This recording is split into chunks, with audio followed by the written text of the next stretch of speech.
Good morning and welcome. I'm Jeff Bieber, and we're going to talk about lupus this morning. I went to medical school here at ETSU and went through internal medicine residency here as well. So I used to be out there several years ago. So welcome, and let's just jump right in here, because I have enough slides to get through. I have nothing to disclose, and the learning objectives you probably saw as you came in. There's some audience response buttons, if everybody got a clicker when you came in, because we're going to have some questions to discuss as we go forward here. Hopefully engage us this morning.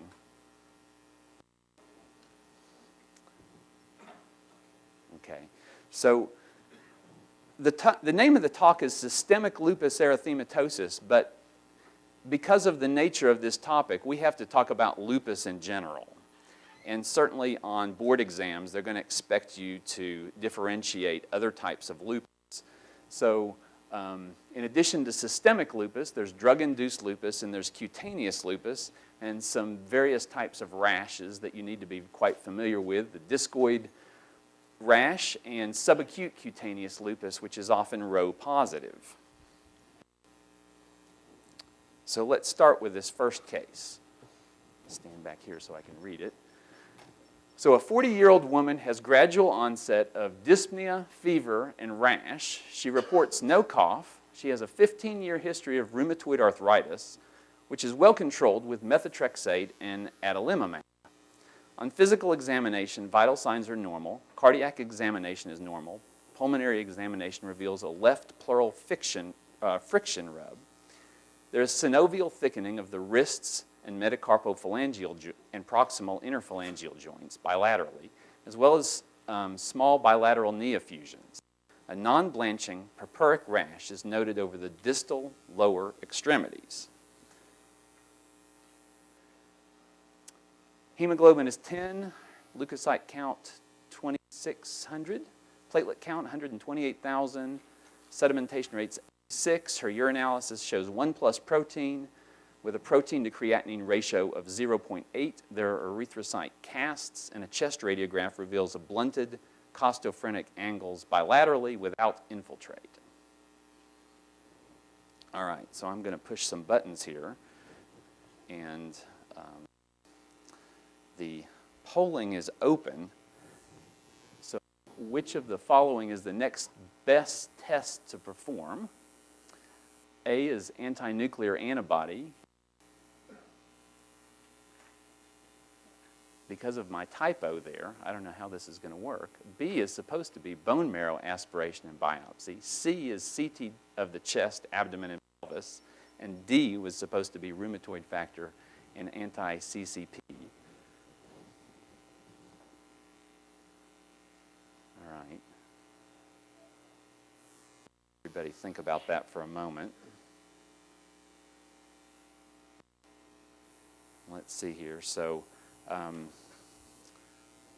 great. That really did work out, even though I did a typographical error. So, good job, A and A.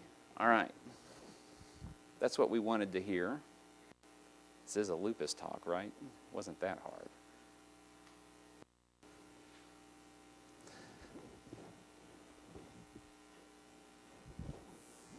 For some reason, I can't go forward now.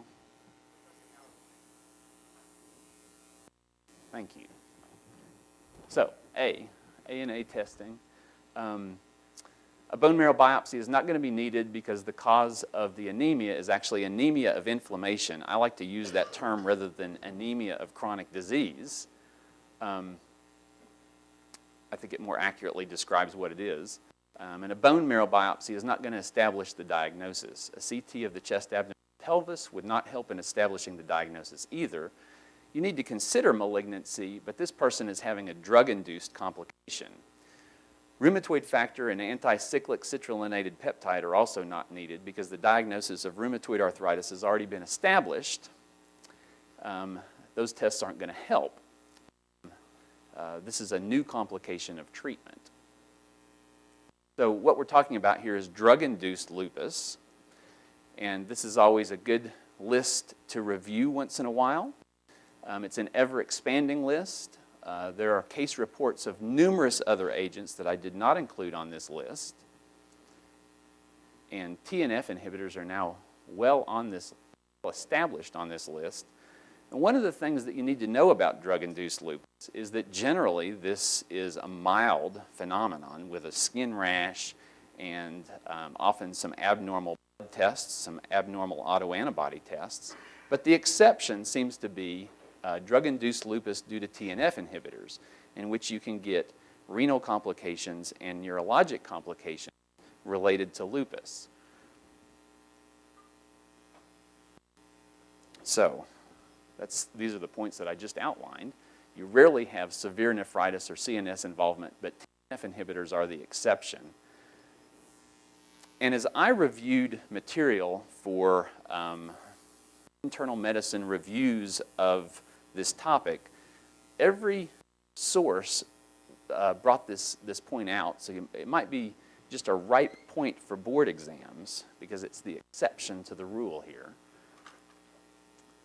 Hopefully these people are all going to be followed by a rheumatologist, but as the internist, as the general internist, you need to know that point. These people rarely have a classic malar or discoid rash, but they often have the rash of subacute cutaneous lupus, which we'll see in a moment. Autoantibodies are common. It's often associated with antihistone antibodies. And you need to know that the use of procainamide or hydralazine is not contraindicated in patients who have lupus. So just because those drugs can cause drug-induced lupus doesn't mean we exclude them from use in people with lupus. If there's some cardiac complication and you need to use one of those medicines, you just do it. The mainstay of treatment is to discontinue the offending drug. Don't immunosuppress these patients in most situations. Okay, so this is a discoid rash, and it's hyperpigmented around it. It is atrophic in the middle. It's often annular. If someone's got discoid lesions that are this bad, it's a safe bet that this person also has discoid lesions on their ear. So this is a rash that affects the face, neck, and scalp, and almost always the ear. We try to be aggressive about this because this is going to scar. This person is going to have these lesions the rest of their days. So we try to identify this and treat it aggressively. Sun avoidance is kind of critical with these folks. So again, they're erythematous lesions with central scarring and peripheral post-inflammatory hyperpigmentation, commonly present on the ears, which is the most common area, cheeks, face, and scalp. You're not going to see these on the arms and legs unless they're already on the face and scalp, ears. Second case. So a 42-year-old woman is evaluated for a 4-month history of rash on the chest and arms. This rash is annular, polycyclic, with an erythematous, slightly scaly, raised border. It gets worse with sun exposure. She has no pleurisy, dryness of the eyes or mouth, arthritis, or Raynaud phenomenon. Laboratory studies, including a metabolic panel, complete blood count, and urinalysis are all normal. Anti-nuclear antibody tests are negative. Rho, which is SSA, antibody testing results are positive. Okay, so these are both the same type of rash. Obviously, this is a man and this is a woman. This is what's described in the case scenario. You got these polycyclic lesions. If you were to rub your finger over this, it's slightly scaly. These can occur more commonly on the chest, arms, back, legs, not so much on the face. So which of the following is the most likely diagnosis? Livedoreticularis, Lyme disease, subacute cutaneous lupus, or systemic lupus erythematosus? I'll let you ponder that for a moment.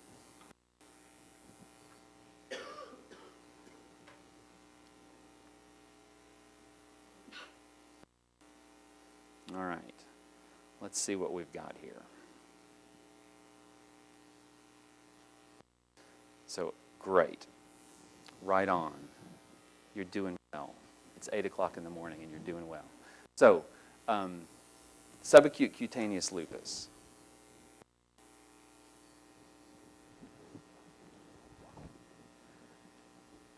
So it's the rash of subacute cutaneous lupus, again, is annular, polycyclic, and often has a slightly raised border. You commonly see Rho antibodies. Serositis, cytopenias, and a positive ANA are uncommon. All you've got is the rash. Livido-reticularis is not correct, but it's also a polycyclic rash, and we'll see pictures of that later in the talk. But it's cyanotic, and it doesn't have a raised border. The rash of Lyme disease is another rash that can be in a ring, but it's also different with central clearing, and you generally wouldn't see multiple lesions. And systemic lupus would be increased because the rash of systemic lupus we sometimes call acute cutaneous lupus rather than subacute cutaneous lupus. And the classic one is the confluent malar rash that spares the nasolabial folds. So let's move on then into systemic lupus, and we'll talk about epidemiology and pathophysiology briefly. You need to know that lupus is a disease that affects women of childbearing age. Okay? There's a 9-to-1 female to male ratio. It's 2 to 3 times more likely in non-whites than in whites. So I use this when I'm in my clinic. If I get a referral for an 85-year-old man who has a positive ANA who's white, it's unlikely to be lupus. This happens all the time. More and more we're using the term non-white here. It's more common in African Americans, certainly Mexican Americans. It's incredibly common. So some non-white populations, it's probably more common than other non-white populations. Just a few points about pathophysiology. Environmental stimuli on a genetic background that predisposes to autoimmunity is the general idea that most scientists now believe is the cause. But as opposed to what you might immediately think, because we always talk about all these autoantibodies, it's now quite clear that the immune system, the innate immune system, plays a big role in this disease, and it leads to increased production of type 1 interferon. So it's more than just autoantibodies. Environmental stimuli, including UV light, viral infections, tobacco, drugs, and epigenetic alterations of the X chromosome are probably all involved. So we've got this disease that can have multiple manifestations, and we're going to go through practically every one of these in more detail because this is the key. You need to know about these things. So the mucocutaneous manifestations. The classic thing is the so-called butterfly rash over the face. It spares the nasolabial folds, it gets worse in the sun, and it lasts days and can recur. So this isn't a rash that is flushing. It doesn't last a few hours and go away. It doesn't just spontaneously come on at 8 in the morning and then go away by noon. It's not going to be that kind of rash. You can get a discoid rash that affects the ears, scalp, face, and it has central scarring. There's lupus paniculitis, which we sometimes call lupus profundus. It's inflammation of the subcutaneous fat, and there are oral ulcers that are often painless. Alopecia is common with lupus, and we sometimes see this trend where the hair seems to break off, especially right up here in the front. Sometimes we call it the lupus fuzz right up here because the hair just breaks off right at the shaft. You get this little fine hair right at the front. Biopsy of affected or unaffected skin may show deposition of immunoglobulin and complement at the dermal-epidermal junction. This is the lupus band test, okay? And though we rarely do this test anymore, it commonly shows up on board exams. So you still need to know what it is. But we don't biopsy people, especially the unaffected skin, to diagnose lupus. So this is lupus profundus or lupus paniculitis. This is subcutaneous inflammation. Now, if you see this person that looks like this, the first thing you're going to think of is not going to be lupus. okay? This might even be oozing a little bit of material, all right? So the first thing you're going to think of is some kind of infection. You might think some kind of staphylococcal infection. You might bombard this person with antibiotics, and they might actually get a little bit better because many antibiotics have an immunosuppressive effect. But the treatment of this is actually immunosuppression. This can be painful. This person has multiple lesions. It might be a little subtle in this slide, but they're just all over here. Arms, chest, painful lesions. This is the lupus band test, so we're looking for this layer of immunofluorescence here. And you can see this, again, in areas of unaffected skin in people who have lupus. So here's another rash of lupus. This woman, this is from the ACR slide collection, this woman actually had on a shirt. And the only place that she didn't get the rash is where she had the bra on.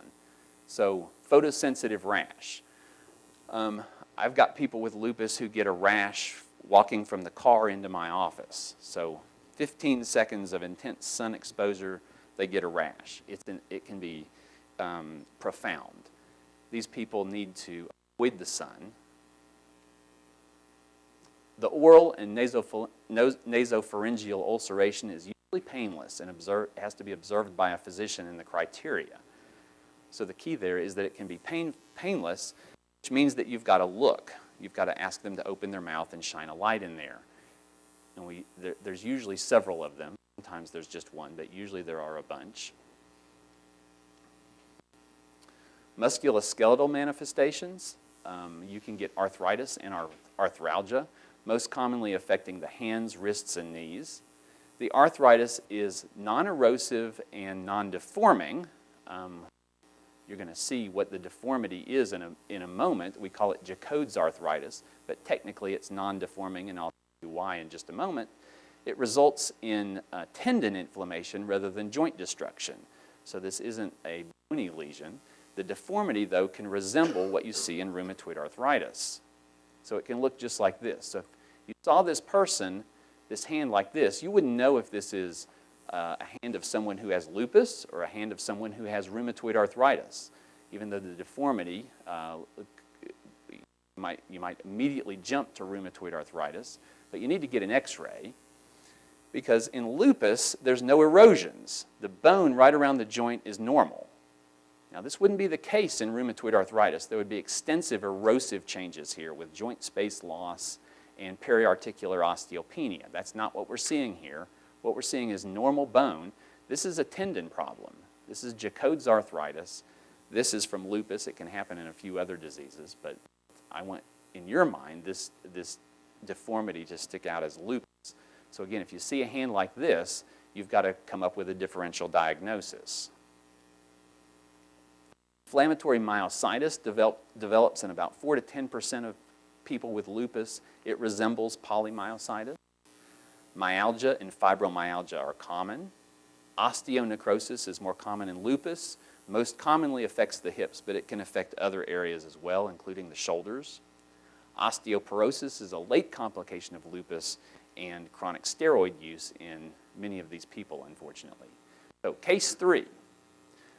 A 20-year-old with SLE has worse oral ulcers, arthritis, and a new fever. There is no cough, dyspnea, or dysuria. On physical examination, the temperature is 38.1, blood pressure is 146/92, pulse rate is 102. The respiratory rate is 18. There is a raised malar erythematous rash. There is erythematous ulceration, 1 centimeter in diameter on the hard palate. Musculoskeletal examination reveals tenderness of the metacarpophalangeal joints, the proximal interphalangeal joints. Knees have mild synovitis, and there's bilateral pitting ankle edema. The hemoglobin is 9.1. Leukocyte count is 3,900. The sedimentation rate is 110.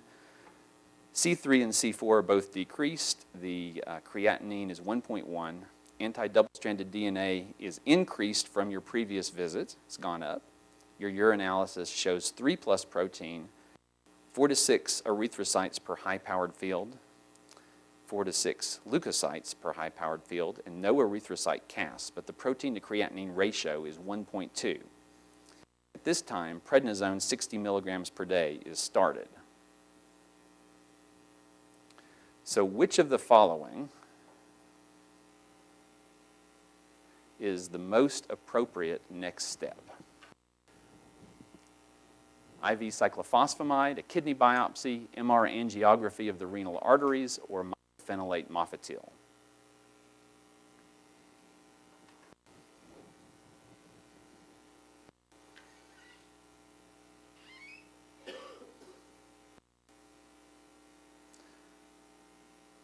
I'll give you just a couple more seconds to ponder that.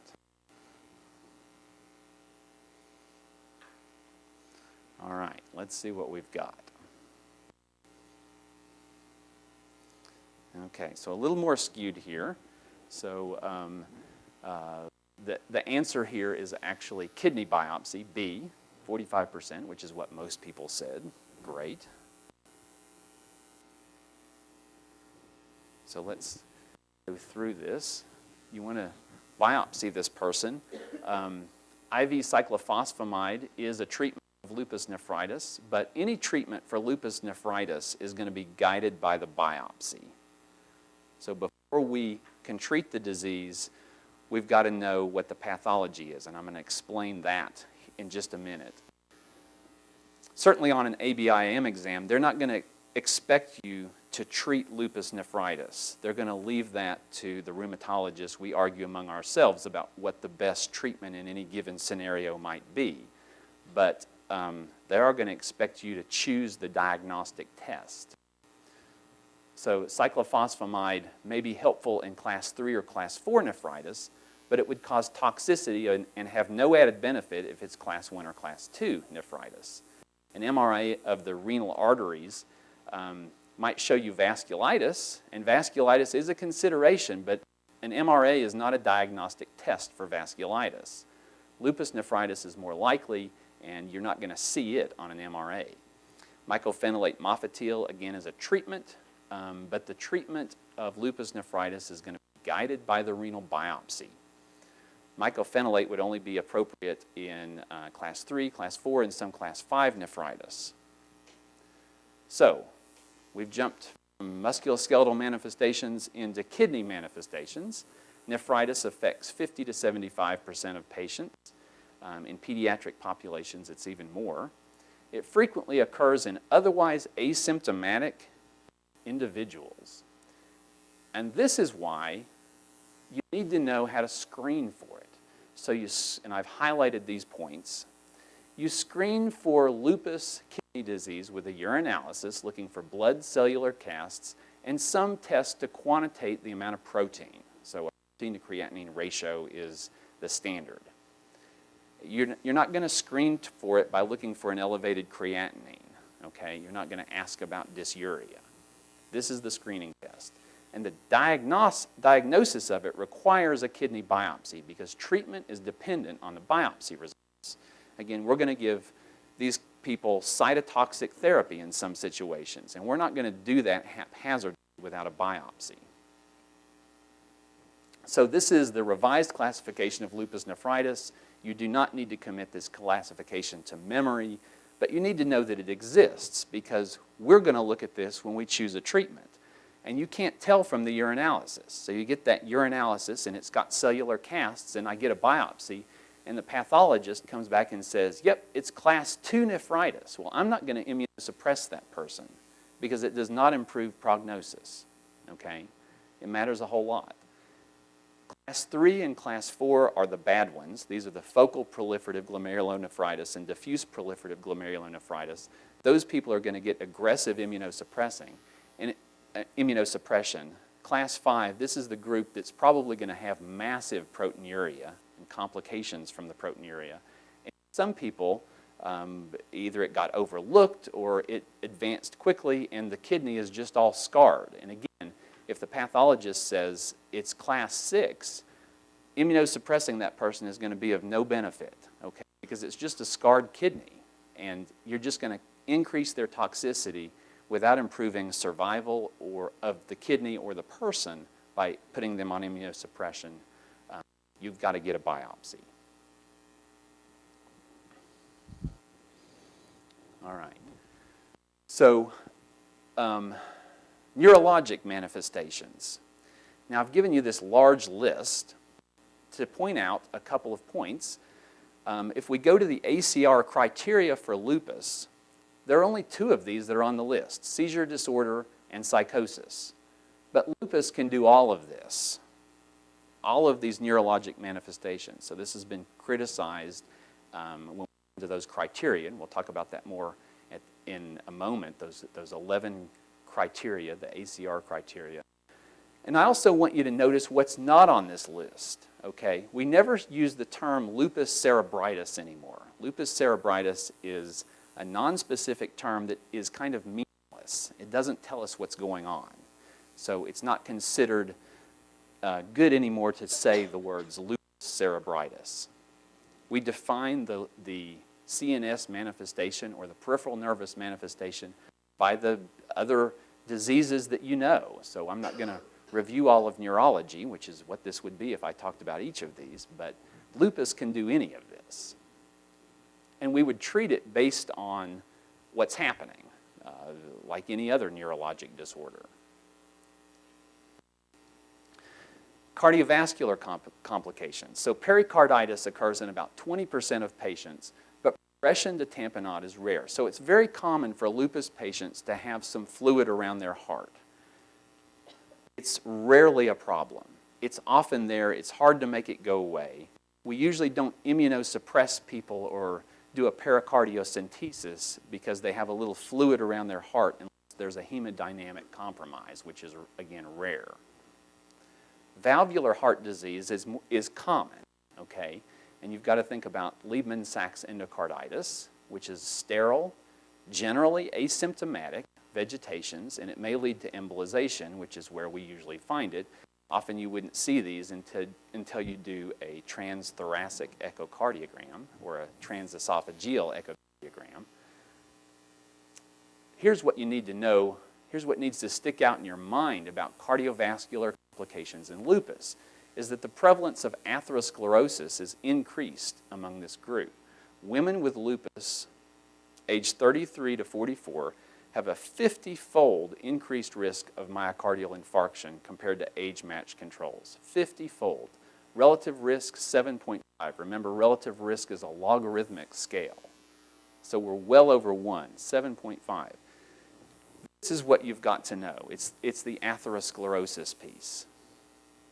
I've got women in my office that are in their 30s who have already been through 2 stents and have had 3 vessel bypass surgery in their 30s. You need to aggressively identify this and manage it as you would in any other person. So this is obviously an autopsy specimen, and this is a Liebman-Sachs lesion on a heart valve. For many of us, this is really interesting because that's inflammation, okay? That is inflammation. This is created by the immune system gone awry. It's not an infection. It's not some kind of trauma. It's this. It's kind of amazing. Unfortunately, we often don't find these until something bad happens.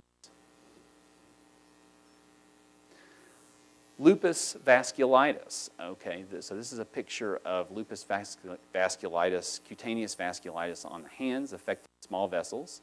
It develops in about 20% of people with lupus, and vasculitis may parallel lupus activity and may be associated with circulating immune complexes, low levels of complement, and elevated levels of double-stranded DNA. So this is the same person steroids, and it's supposed to look a little bit better. It doesn't really come out in this imaging very well, but it's improved a little bit here on the bottom.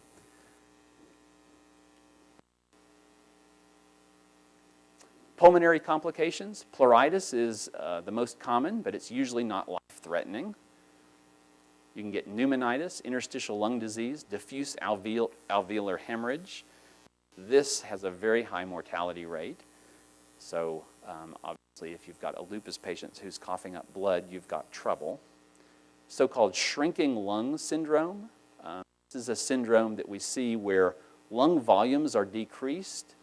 You usually get a restrictive ventilatory defect, and the pathophysiology of this is really unknown. There's some debate whether this is really a diaphragmatic problem with the muscles of the diaphragm, but it's kind of interesting and very hard to treat. Poor prognosis, actually. Pulmonary embolism can happen, and you can get pulmonary arterial hypertension. Hematologic manifestations of lupus. You can see a Coombs-positive hemolytic anemia, anemia of inflammation. Again, I prefer this term over anemia of chronic disease, but you can substitute anemia of chronic disease if that's what you're familiar with. Anemia due to kidney disease. Leukopenia, most commonly this is a lymphopenia. Neutropenia is actually very rare in lupus. And low platelets, so immune thrombopenic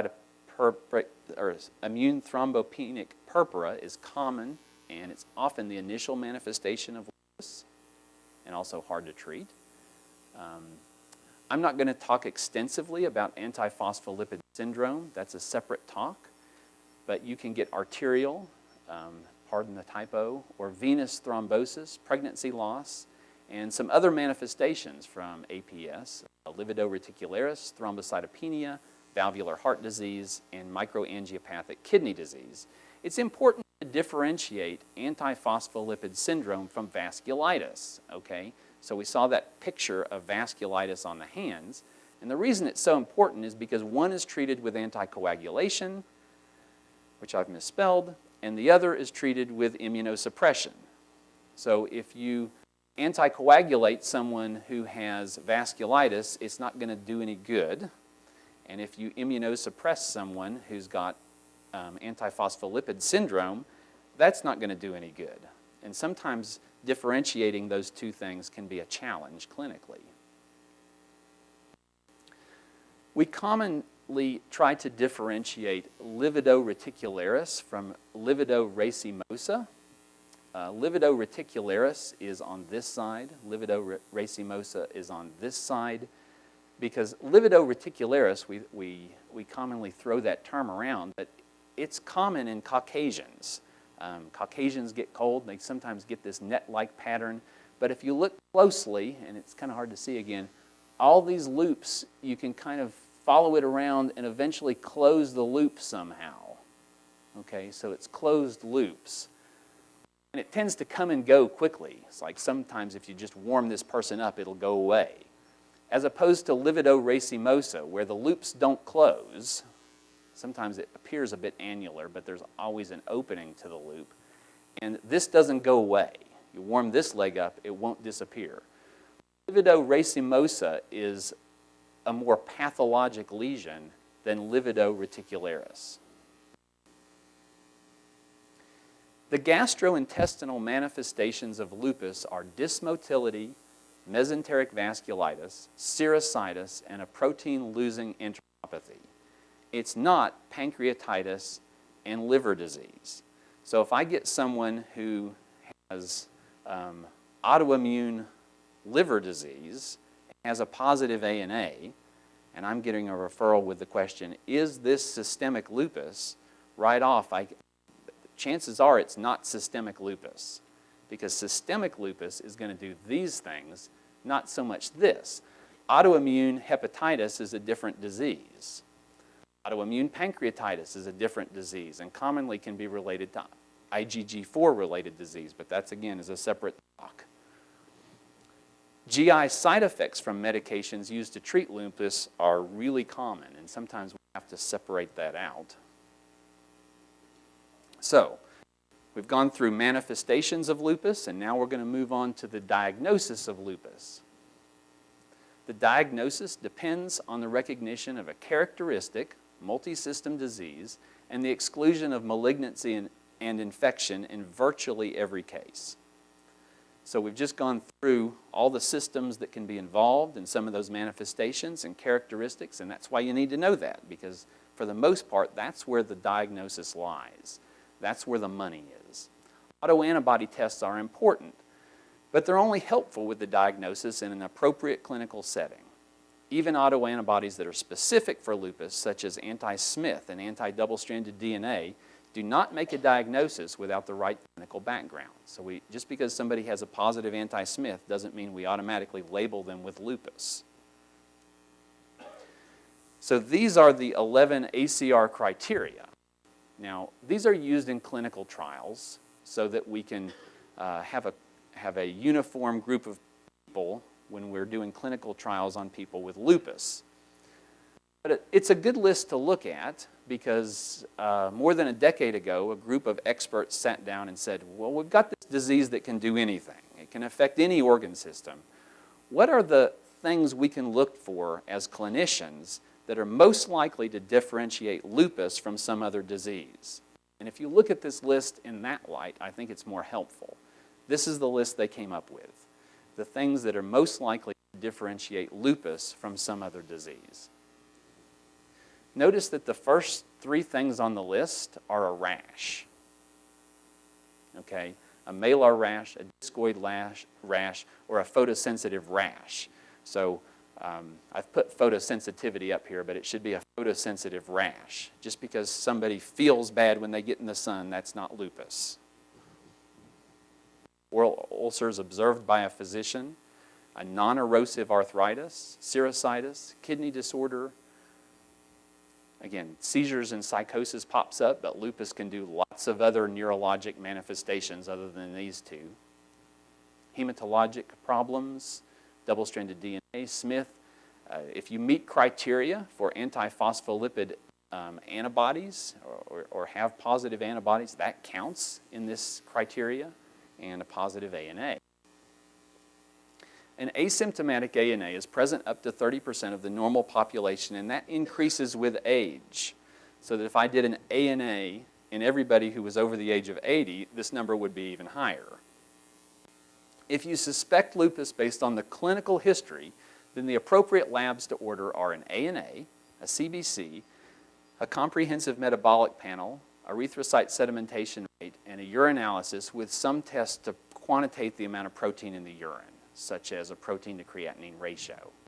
If the ANA is positive at that point, and there is still clinical suspicion of lupus, then ANA subserology should be obtained, which would include these tests here: anti-double-stranded DNA, CH50, C3, C4, anti-Smith, RNP, and Rowe and Law. Unfortunately, you sometimes order your ANA and you don't have this choice. You get what is a phenolite assay or a Crithidia assay, and your ANA comes back from the lab, and the lab's already done all these tests as a reflex. You'll know that it's a phenolite because when the ANA comes back, they won't give you a titer. They'll give you a number. That's not considered the gold standard. The immunofluorescent assay for ANA is considered the gold standard. And I can tell you, when you make a referral to a rheumatologist, usually we'll confirm it with an immunofluorescent assay if that hasn't been done. Other ANAs, double-stranded DNA is used as a marker. It's not a very good marker, but it's often used as a marker for disease activity. It tends to fluctuate with disease activity, and it's not very good, but we don't have any great tests, so it's commonly used.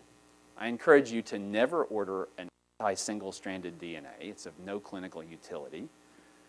Anti-Rowe or SSA antibodies are associated with subacute cutaneous lupus, photosensitivity, neonatal lupus, and complement deficiencies.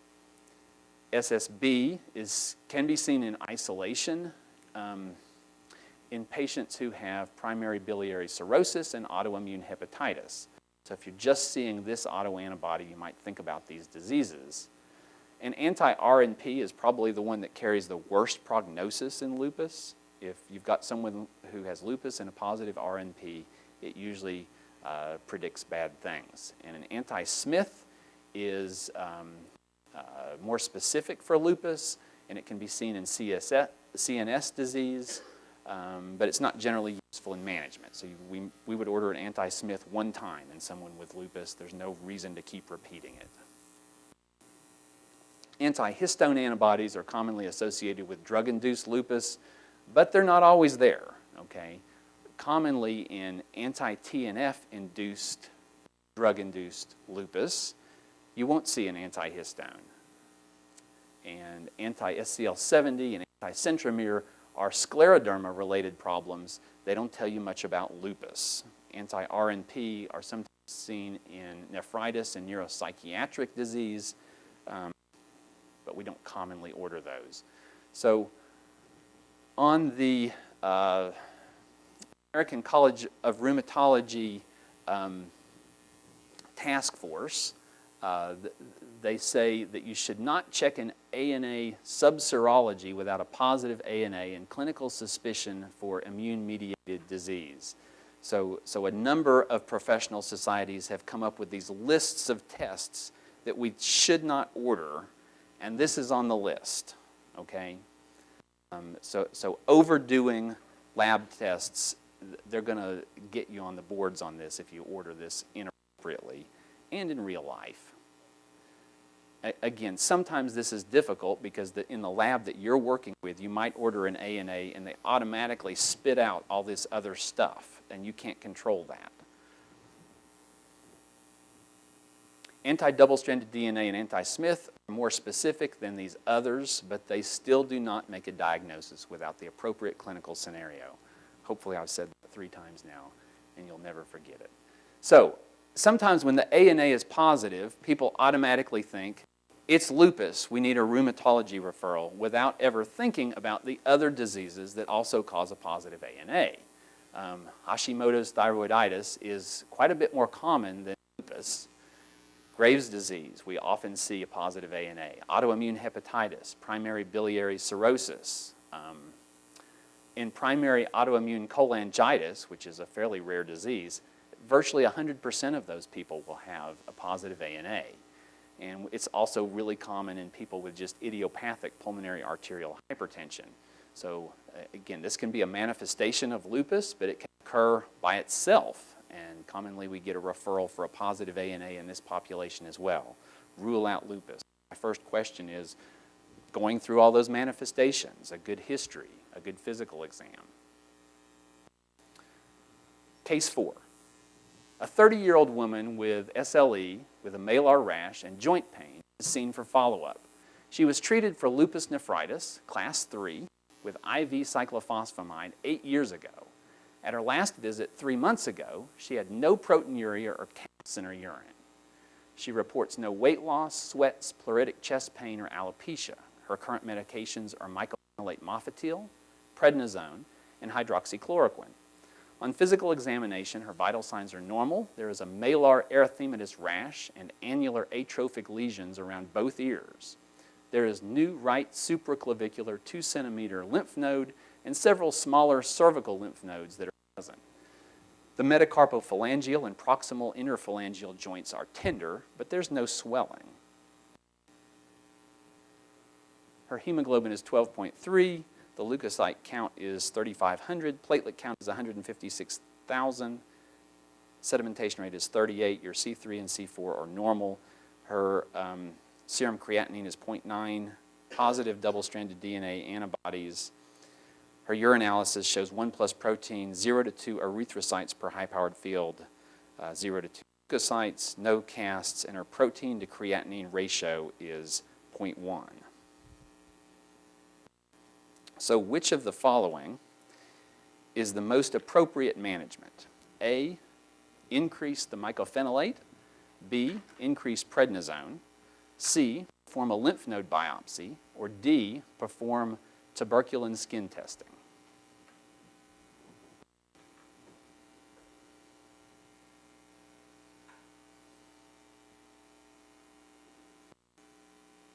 All right. Just a few more seconds here, and we'll discuss the answers to this.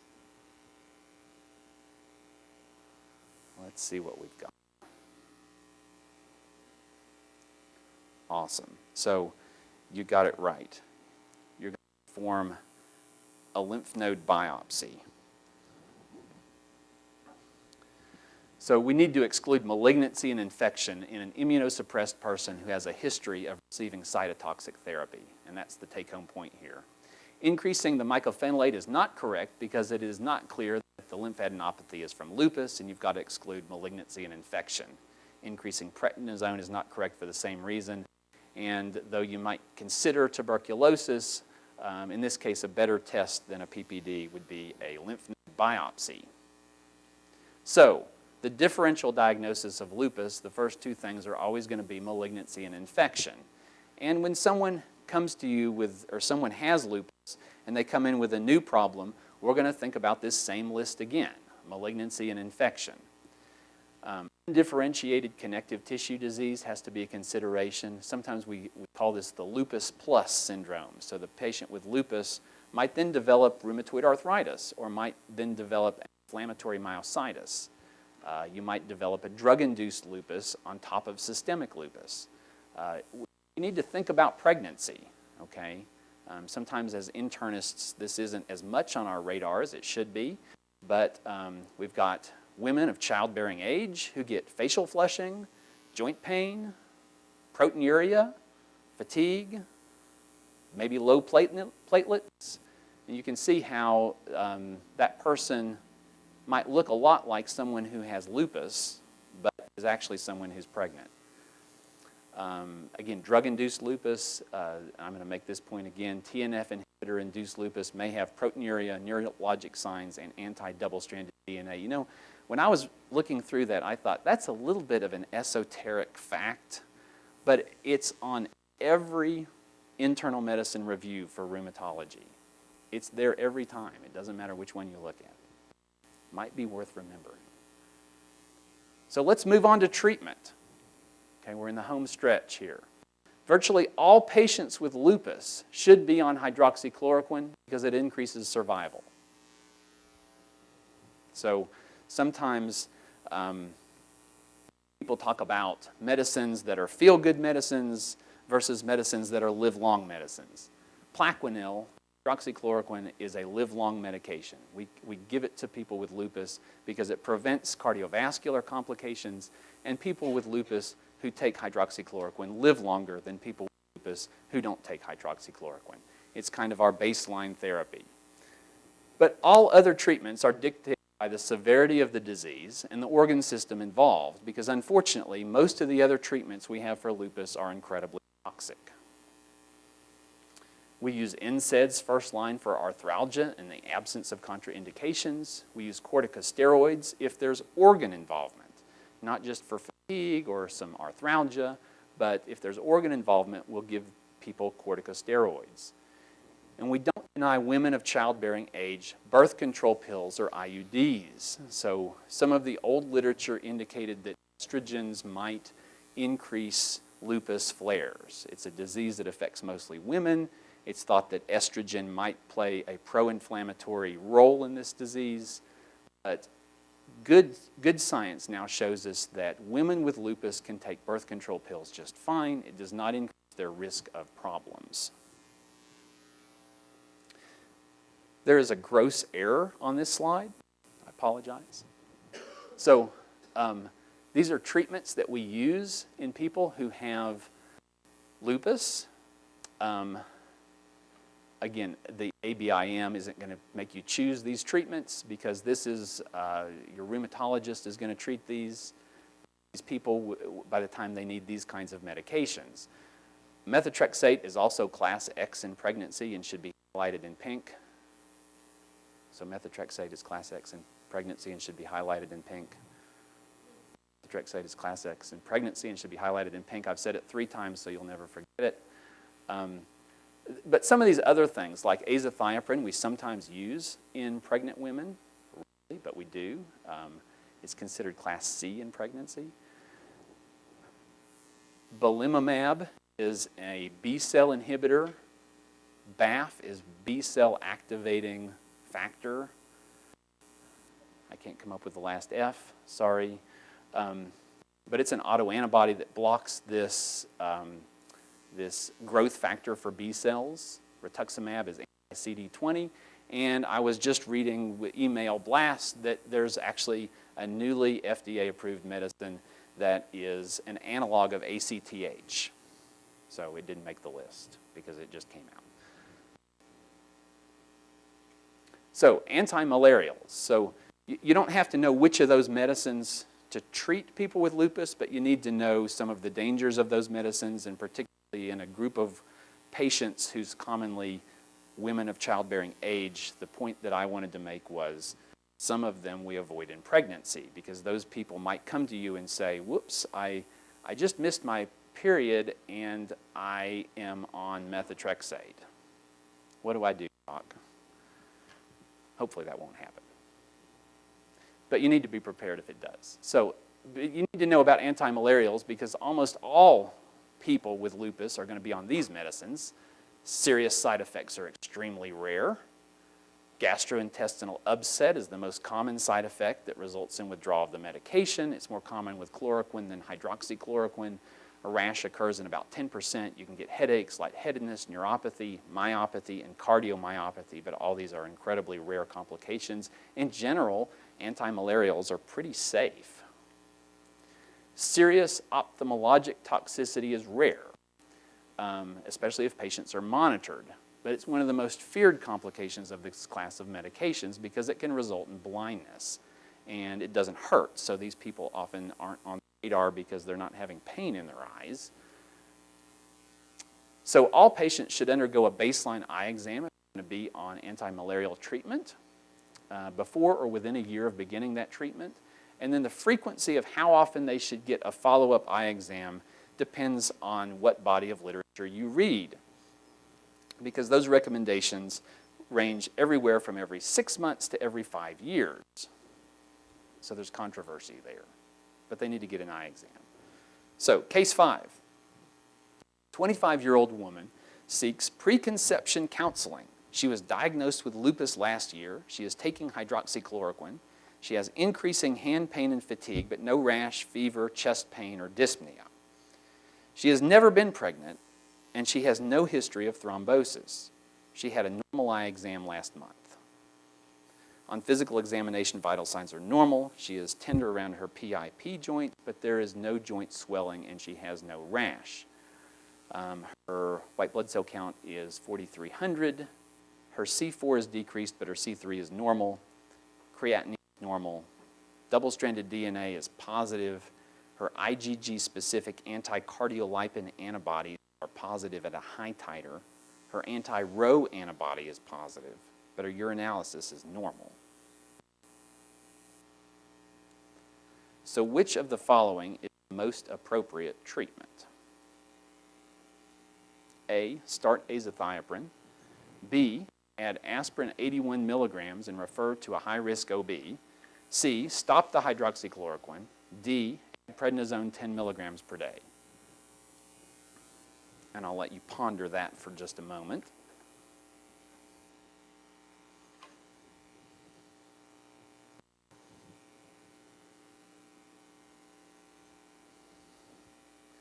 I'll give you just a couple more seconds here.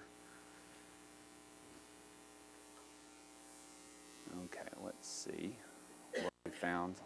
Great. See, you guys are awesome, even on a Tuesday morning. B, absolutely. That's what we wanted.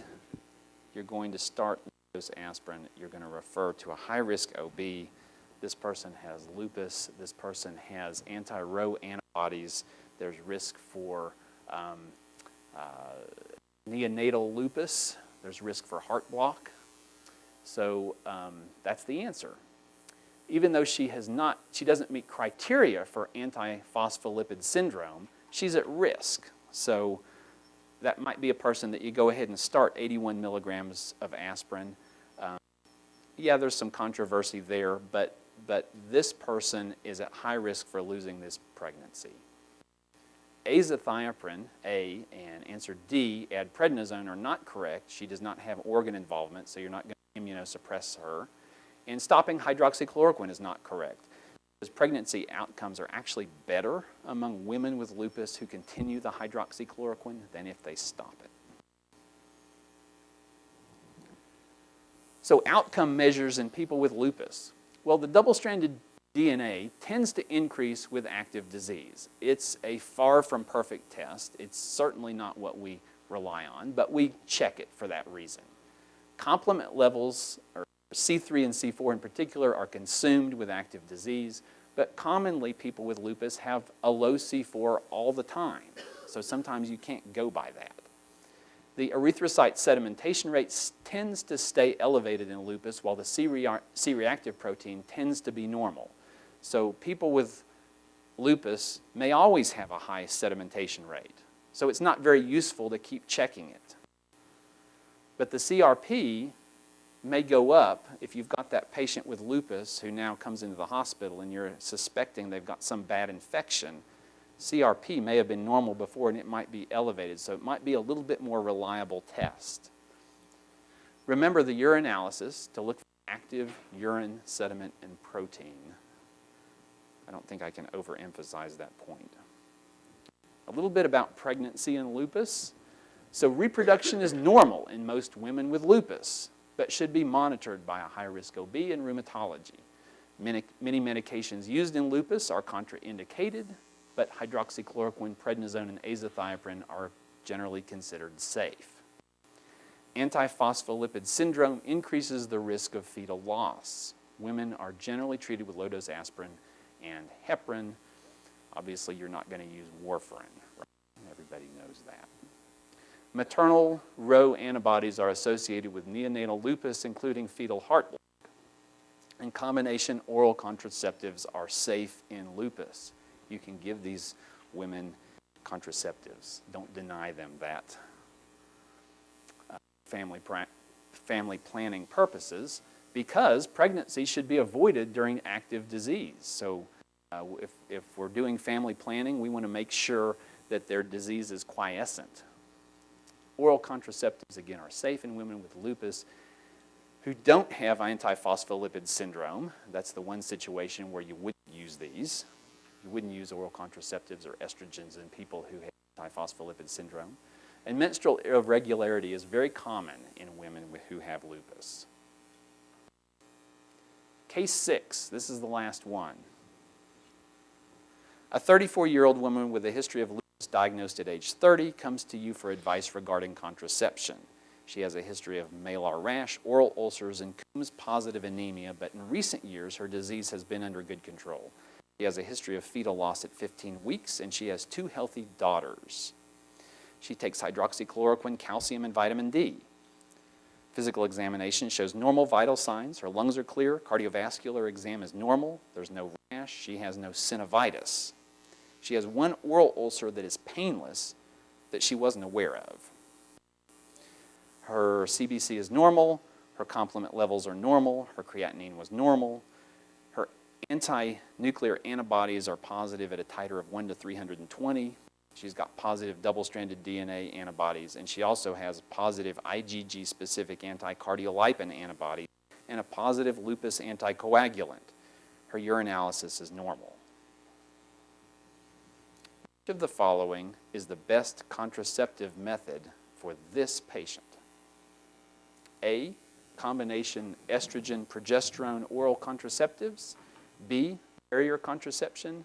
C, a progesterone-containing intrauterine device. Or D, an estrogen-containing vaginal ring.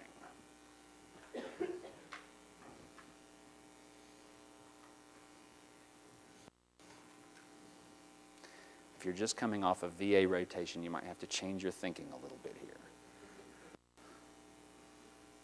All right. Let's see what you've decided on. So answer C, great. You guys are on top of your game. Answer C is the correct answer here. So combination oral contraceptives are going to contain estrogen, and in general, in this patient, you're going to avoid estrogen because the increased thrombotic risk. And this patient doesn't meet the criteria for antiphospholipid syndrome. Again, I didn't go through all that in depth. I think that's a separate talk. But she has 1 pregnancy loss after the 10th week of gestation. And so caution should be advised. She's got positive autoantibodies. She's got one pregnancy loss. You'd be careful here. And barrier methods are generally inferior to IUDs. IUDs are now quite safe, the newer ones, and it is my contraceptive of choice in women with lupus. It just seems to be better for them. They do better with it. It's safer, fewer complications. So in summary, you're going to consider lupus with multi-organ disease that isn't consistent with infection or malignancy. You're going to only check ANA subserologies if there's clinical suspicion for lupus and a positive ANA. Most people with lupus are going to benefit from antimalarials. Other medications are added for organ involvement. There's an increased risk for cardiovascular disease in lupus, and the screening test for lupus nephritis is a urinalysis, looking for cellular casts and quantification of the protein, the urine protein. Drug-induced lupus due to anti-tumor necrosis alpha inhibitors may have high titer double-stranded DNA and rare renal involvement and rare neurologic involvement. And that's it. So I'll take a few questions, if you have any, before we move on to the next topic. Yes, go ahead.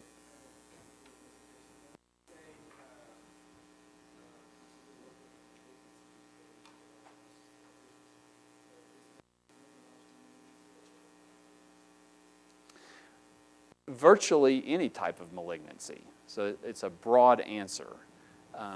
And you're going to have to look at your history and physical examination for that. So for example, pleural disease from lupus can mimic malignancy. And in that patient, and you're trying to decide, could this be lupus? Could it be lung cancer? You might have to do a lung biopsy to figure that out. It could be a hematologic malignant or workup. It could be an inflammatory lesion in the brain. It could be some type of neurologic malignancy. You just have to think broadly with lupus. Lupus is challenging. That's why some of us love it, because it really tests your clinical skills. Yes?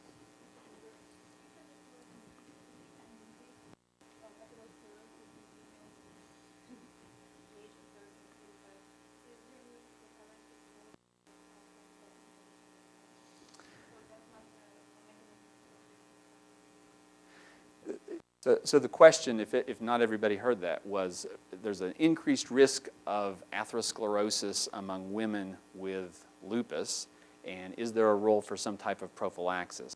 The answer is you're going to treat those women like you would anybody else. So this might be the 30-year-old woman that you actually order a cholesterol panel in, okay? And you're going to treat it appropriately. There isn't any accepted prophylaxis. You're not going to automatically put these people on low-dose aspirin unless you're seeing some other problem related to that. You're just going to aggressively screen them. You're going to check their blood pressure. You're going to control cholesterol, modify risk factors, weight loss, stop smoking, all those kinds of things, even more aggressively in this population. Perhaps the take-home point, another take-home point based on your question is that 30-year-old or 25-year-old with lupus who comes in with chest pain, you're going to take that seriously. That person might actually have a coronary event.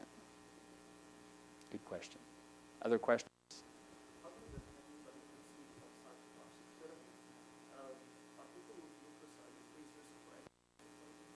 Great. So the question was, other than malignancy being increased, the risk being increased from cytotoxic therapy, is there any other increased risk or malignancy that has an increased risk among lupus? And the answer is yes. Lymphoma is the big one, okay? There is an increased risk of lymphoma. But in general, there is an increased risk of malignancy among patients with lupus, kind of across the board. And the mechanism there is not exactly clear. But if there's one to think about, it's lymphoma. Other questions? Well, thanks for having me.